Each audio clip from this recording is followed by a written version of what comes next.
एक बड़ी पुरानी कहावत है, थूक कर चाटना। पाकिस्तान के मंत्री अब वैसा ही कुछ कर रहे हैं, वो भी फ्रांस के मामले में। फ्रांस के एक हुड़की से डर कर पाकिस्तान के मंत्री ने ऐसा क्या कर दिया। वहीं चीन को अब लगने लगा है डर कि बाइडेन उस पर बड़ा एक्शन लेंगे। तो दूसरी तरफ पीओके में बड़ा खेल चल रहा है। पाकिस्तान ने आखिर तोपों को क्यों तैनात कर दिया, और क्या भारत पाकिस्तान के ऊपर दूसरी बार बड़ी तबाही का इंतजाम कर रहा है। आइए जानते हैं इन खबरों को विस्तार से। विदेशी मामलों पर सरकार को सलाह देने वाली एक चीनी थिंक टैंक ने ऐसा कुछ कहा है जिसके बाद चीन और भी ज्यादा चौकन्ना हो गया है। अमेरिका में आने वाली नई सरकार के दौर में भी दोनों देशों के रिश्ते में क्या होगा, इस थिंक टैंक ने जो कहा है वह जिनपिंग के लिए थोड़ी सिकन पैदा करने वाला जरूर है।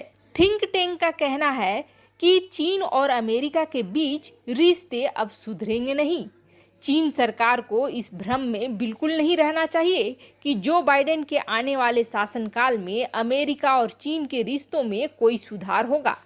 कुछ दिन पहले सिंगापुर के एक अखबार में भी एक रिपोर्ट छपी थी जिसमें एक्सपर्ट ने कुछ इसी तरह की बात कही थी कि डोनाल्ड ट्रंप के शासनकाल में अमेरिका और चीन का रिश्ता जो एकदम से नीचे पे पहुंच गया है, दोनों देशों के बीच कई मुद्दों पर तनाव भी है, वो आगे चलकर और भी बढ़ेंगे। अमेरिका में अब कोई भी सरकार आए उसका रवैया चीन को लेकर सख्त ही रहेगा। इसलिए ये जरूरी है कि चीन हर उस मौके का इस्तेमाल सही तरीके से करे जिससे उसे फायदा हो। चीन का कहना है कि दोनों देशों के अच्छे रिश्तों का दौर अब खत्म हो चुका है। फिलहाल जो तनाव है उसके बारे में ये उम्मीद बिल्कुल भी नहीं करनी चाहिए कि रातों रात सब कुछ पहले जैसा हो जाएगा। राष्ट्रपति शी जिनपिंग को चीन की लॉन्ग टर्म फॉरेन पॉलिसी पर सुझावों का एक रिपोर्ट भी दिया गया। जिनपिंग को जो रिपोर्ट मिला है उसमें कहा गया है कि अमेरिकी जनता भी अब ये मानने लगी है कि चीन को रोका जाना बहुत जरूरी है। जो बाइडेन की अगली सरकार जल्द ही आने वाली है। बाइडेन भी अमेरिकी जनता के चीन विरोधी सोच के खिलाफ फैसले लेने का जोखिम नहीं उठाएंगे। वो जब व्हाइट हाउस पहुंचेंगे तो इसी सोच को ध्यान रखेंगे।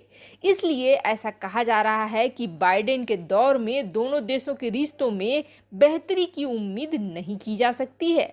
एक तरफ और भी बड़ी बात कह दी है आने वाले राष्ट्रपति के बारे में। चीन के एक्सपर्ट का मानना है कि बाइडेन एक कमजोर राष्ट्रपति साबित होंगे। अगर वे घरेलू मुद्दे नहीं सुलझा पाए तो डिप्लोमेटिक चैनल्स के जरिए चीन को टारगेट करेंगे। ट्रंप कभी भी लड़ाई शुरू करने के लिए बेकरार नहीं दिखे, लेकिन अगर बाइडेन आते हैं तो इससे नकारा नहीं जा सकता है कि अचानक से बाइडेन अगर हमला कर दें चीन पे तो कोई बड़ी बात नहीं होगी। इसलिए अमेरिका और चीन के रिश्ते और भी तनावपूर्ण होंगे, क्योंकि दो चुनावी रैलियों में जिनपिंग को बाइडेन ने ठग कह दिया था। हालांकि एक्सपर्ट की राय कितनी सही होती है ये तो आने वाला वक्त ही बताएगा। लेकिन दूसरी तरफ फ्रांस के हड़काने के बाद पाकिस्तान के मंत्री ने थूक कर चाट लिया है। पाकिस्तान सरकार में कैबिनेट मंत्री सिरीज मजारी को फ्रांस के राष्ट्रपति और सरकार पर गलत टिप्पणी करना भारी पड़ गया है। फ्रांस सरकार के कड़े विरोध के बाद इमरान की मानव अधिकार मिनिस्टर ने न सिर्फ माफी मांगी बल्कि अपने सभी ट्वीट को डिलीट भी किए। मजारी ने यह आरोप लगाया था कि एमुनेल मैक्रोन की सरकार मुस्लिमों पर उसी तरह से अत्याचार कर रही है जैसे नाजी शासनकाल में यहूदियों ने किया था। मैक्रोन सरकार इससे सख्त नाराज हो गई थी। 2 दिन पहले सीरीन मजारी ने फ्रांस के राष्ट्रपति एमुनुएल मैक्रोन की तुलना नाजियों से की थी। मजारी ने एक आर्टिकल का हवाला देते हुए कुछ ट्वीट किए थे।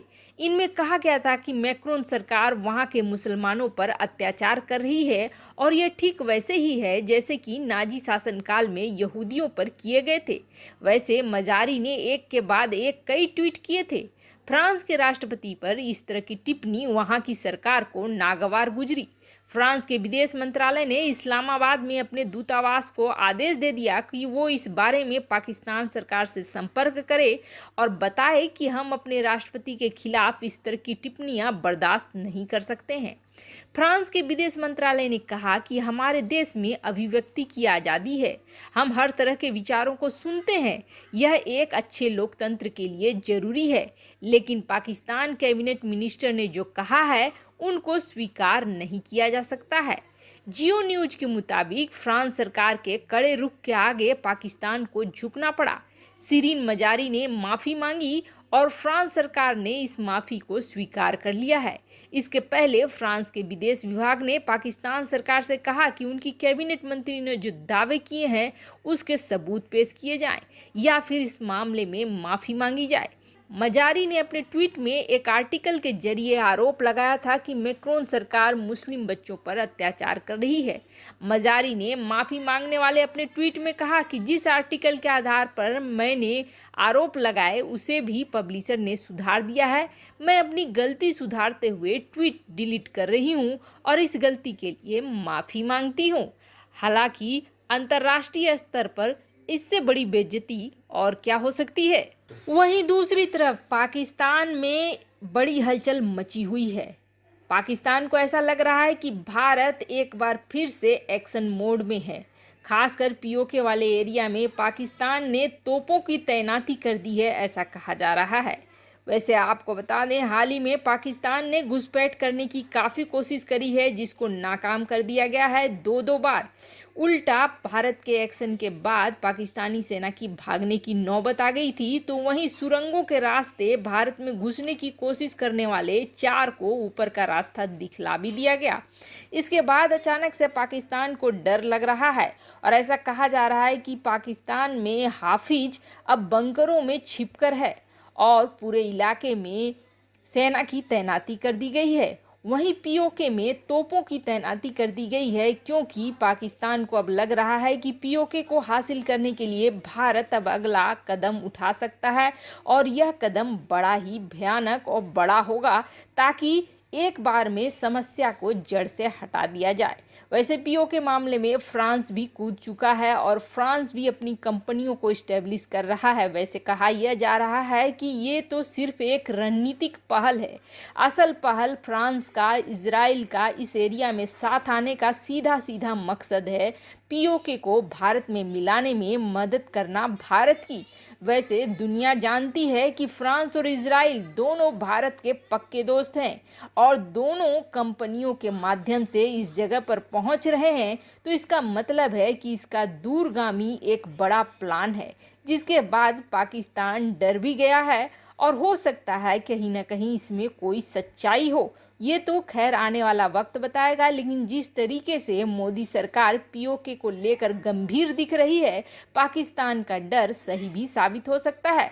वैसे आपको क्या लगता है, क्या हाल फिलहाल में पाकिस्तान के ऊपर भारत पीओके के लिए कोई एक्शन ले सकता है? कमेंट कर अपनी राय जरूर बताएं। जल्द मिलते हैं अगले वीडियो में नई खबर के साथ।